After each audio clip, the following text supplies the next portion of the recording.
On the evening of March 31st, 1922, disaster struck a small Bavarian farmstead about 43 miles north of Munich, Germany. The 6 inhabitants of the farm were killed with a mattock, an agricultural tool similar to a pickaxe, and the murders remain chillingly unsolved. A few days prior to the killing spree, the father, farmer Andreas Gruber, told neighbors that he discovered mysterious footprints in the snow leading from the edge of the forest to the farm, but there were no footsteps leading back to the house. The house keys had gone missing several days before the horrific crime.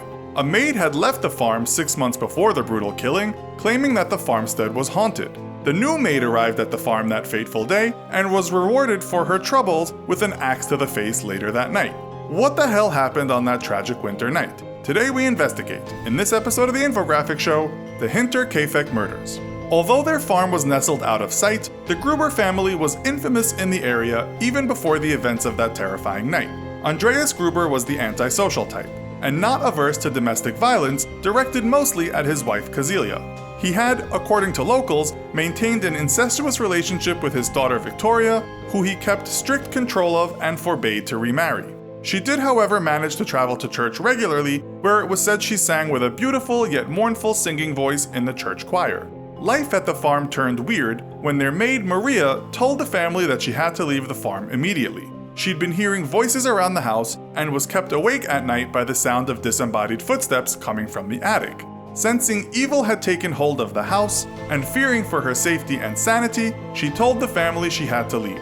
6 months later, she would be proven tragically right. The victims on that bloody night were 6 in number. The parents, Andreas and Cecilia, aged 63 and 72, their widowed daughter, Victoria Gabriel, aged 35, her children, Cecilia and Joseph, aged 7 and 2, and the new family maid, Maria Baumgartner, aged 44. Exactly what happened that night will never be known for certain. However, it is thought that whoever killed them lured each member of the family into the barn one by one. Except, that is, for the 2-year-old Joseph, who was murdered in his cot, and the maid, who was slaughtered in her bedchamber. The report from the autopsies, undertaken by court physician Dr. John Baptiste Aumüller, showed the elder Cecilia exhibited signs of strangulation and 7 blows to the head, leading to a cracked skull. Her husband's face was so badly beaten, his cheekbones protruded from his shredded face. Victoria's skull was smashed, and her head had several star-shaped wounds. The young Cecilia's jaw had been shattered, and her neck and face covered in large gaping wounds. Her hair was discovered in clumps in her hands, while bald patches were on her head.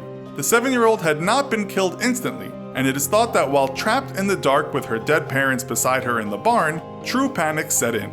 She would have been terrified, pulling out her own hair with abject fear, too terrified to even scream for help. Inside the farmhouse, little Joseph and the maid were killed with swift blows to the head and face. The killer had probably remained in the house for 4 days following the murder, as smoke bellowing from the chimney could be seen by the neighbors. The farm animals had been fed, and somebody, presumably the killer, had even gone to the trouble of milking the cows. The killer helped himself to food from the kitchen and prepared meals at the farm. On April 4th, neighbors came to the farmstead as the family hadn't been seen for 4 days and Cecilia had failed to turn up for school. Also, the postman noticed that the mail remained untouched, which was no surprise as the entire family and their maid had been horrifically murdered in cold blood. The police had first pointed the finger at vagrants, or vague traveling men of bad repute, as potential culprits, but this theory was abandoned when large sums of money were discovered untouched in the house. The previous maid was questioned, and she reported that beyond the strange sounds in the house, it was the cold, unpleasant feeling of being watched that caused her to finally up and leave. Police closed in on Lawrence Schlittenbauer, who had had an affair with Victoria, and who had been none other than the man who had led the search party to the house on the 4th of April. Lawrence was suspected of being Joseph's father and was set to marry Victoria if not for her father's interference. Police also considered a murder-suicide pact between Andreas and Victoria, but that idea was abandoned when the wounds were found inconsistent with such an event. In 1923, the farm was burned to the ground.